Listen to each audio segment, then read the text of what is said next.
സംസ്ഥാനത്തെ ഏറ്റവും വീറും വാശിയുമേറിയ മത്സരം നടക്കുന്നു എന്ന് പ്രതീക്ഷിക്കപ്പെടുന്ന വടകരയിൽ നിന്ന് ഷിത ജഗത്തുണ്ട്. ഷിത, ഇന്ന് വടകരയിൽ എന്താണ് നടക്കുന്നത്?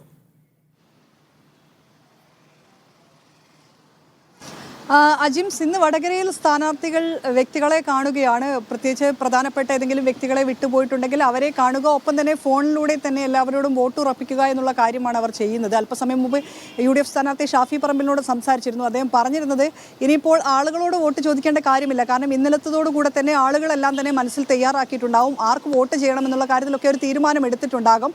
അതിന് ഇന്നൊരു ദിവസം കൊണ്ട് ഇളക്കം തട്ടാനൊന്നും സാധ്യതയില്ല എന്നുള്ള പ്രതികരണമാണ് ഷാഫിയുടെ ഭാഗത്തു നിന്നുണ്ടായത്. പക്ഷേ സ്ഥാനാർത്ഥികളെല്ലാം തന്നെ ആ ഒരു രീതിയിൽ തന്നെയുള്ള പ്രചാരണം, പ്രമുഖരെയൊക്കെ കണ്ടുകൊണ്ട് അവരുടെയൊക്കെ അടുപ്പത്തിലുള്ള വോട്ടുകൾ ഉറപ്പിക്കാനുള്ള ഒരു പ്രചാരണം, നിശബ്ദ പ്രചാരണത്തിൽ തന്നെയാണ് ഉള്ളത്. ഒപ്പം പാർട്ടി പ്രവർത്തകരാണ് ഇന്ന് കൂടുതൽ വീടുകളിലേക്കൊക്കെ കയറിക്കൊണ്ട്, ഓരോ ബൂത്ത് തലത്തിലും ഒക്കെ വീടുകളിലേക്കൊക്കെ കയറിക്കൊണ്ട് വോട്ട് ഉറപ്പിക്കുന്നത്. ഷാഫി പറമ്പിലും KK ശൈലജ ടീച്ചറും വടകരയിൽ തന്നെയുണ്ട്. വടകരയിൽ ചില പ്രത്യേക വ്യക്തികളെയൊക്കെ കണ്ടുകൊണ്ടുള്ള, ഒപ്പം തന്നെ ഈ വിലയിരുത്തൽ യോഗങ്ങളുണ്ട്. ഇന്നലെ ഉണ്ടായിരുന്ന കൊട്ടിക്കലാശം അടക്കം ഇതുവരെയുള്ള പ്രവർത്തനങ്ങളെല്ലാം തന്നെ വിലയിരുത്തിക്കൊണ്ടുള്ള ഒരു പ്രവർത്തനം കൂടെ ഇന്ന് നടക്കുന്നുണ്ട്. അതാണ് ഇന്ന് പ്രധാനമായും നടക്കുന്നത്. ഒപ്പം തന്നെ വടകരയിൽ പോളിംഗ് സാമഗ്രികളുടെ വിതരണമെല്ലാം വിതരണം ചെയ്യുന്നതെല്ലാം ആരംഭിക്കുകയും ചെയ്തിട്ടുണ്ട്.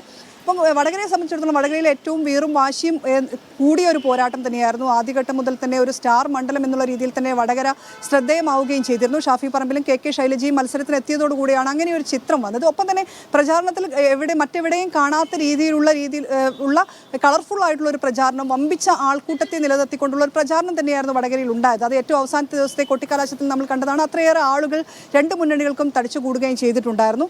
ഒപ്പം മറ്റൊന്ന് പറയാനുള്ളത്, വടകരയിൽ പ്രശ്നബാധിത ബൂത്തുകൾ 120 പ്രശ്നബാധിത ബൂത്തുകളാണ് വടകരയിലുള്ളത്. അതിൽ 43 ബൂത്തുകൾ മാവോയിസ്റ്റ് ഭീഷണിയുള്ള ബൂത്തുകളാണ്. അവിടെയെല്ലാം തന്നെ വലിയ സുരക്ഷാ ക്രമീകരണങ്ങൾ ഏർപ്പെടുത്തിയിട്ടുണ്ട്. ഇന്ന് തന്നെ പോലീസിനെ കഴിഞ്ഞ ഈ വോട്ടിംഗ് യന്ത്രങ്ങളും ഒപ്പം തന്നെ എത്തുന്നതോടുകൂടെ തന്നെ അവിടെ സുരക്ഷാ ക്രമീകരണങ്ങളും ഒരുക്കുന്നുണ്ട്. 8 കമ്പനി CAPFനെയാണ് അവിടെ നിയോഗിക്കുന്നത്. ആ രീതിയിൽ നാദാപുരം, കുറ്റ്യാടി, വടകര മേഖലകളിലാണ് ഈ പ്രശ്നബാധിത ബൂത്തുകളുള്ളത്. ഒപ്പം തൊട്ടിൽപ്പാലം മേഖലകളിലാണ് ഈ മാവോയിസ്റ്റ് ഭീഷണിയുള്ള ബൂത്തുകളുള്ളത്. അവിടെയെല്ലാം തന്നെ സുരക്ഷാ സംവിധാനവും ശക്തമാക്കിക്കൊണ്ടിരിക്കുകയാണ്. അജിംസ്, ശരി ഷിത.